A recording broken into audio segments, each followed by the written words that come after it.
कवळी चरण आवडी म्हणून सांगितलं आहे.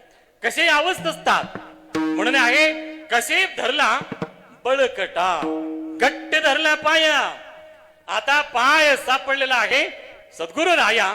मी मात्र काय हे तुझा पाय मी कधीही सोडणार नाहीये. मी मात्र तुझ्या पायाशी माझा समर्पण करून घ्या म्हणून सांगत असतात. ज्यावेळा लक्ष्मण महाराजांनी साष्टांग प्रणिपात करून त्यांच्या जवळ बसून आणि त्यांनी सर्व ही गुरु कृपा करून घेण्यासाठी तिथं गेलेला आहे. म्हणून अप्रत्यक्ष महादेवा सिद्धांत शिखामणीमध्ये ज्या वेळेस काय आहे जगद्गुरु रेणुकाचार्यांनी काय त्यांनी सांगत असतात.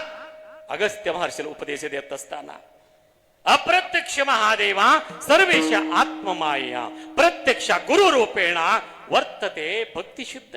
तुझा भक्ती कुठं बसलेला आहे म्हणजे तू सद्गुरु फलसिद्ध स्वामीवर बसलेला आहे. त्यांच्यावर तिथं काय आहे कृपा दृष्टी झालेला आहे. आता तू काय आहे भिवू नका म्हणून सांगितलं आहे. मनमत मौली सांगतात निजू नका जागा.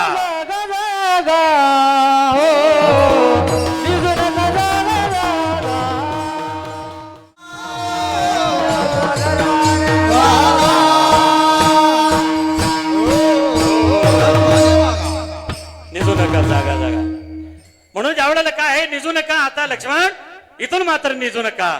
तू जागृत उत्तिष्ठत वरण्य प्राप्त योग तुझं काय आहे तुझं जगाला कल्याण होणार आहे म्हणून सांगत असतात. त्यावेळेला आता आम्ही मध्यांतर येऊ आणि भजन करू. शंकर उमाये शंकर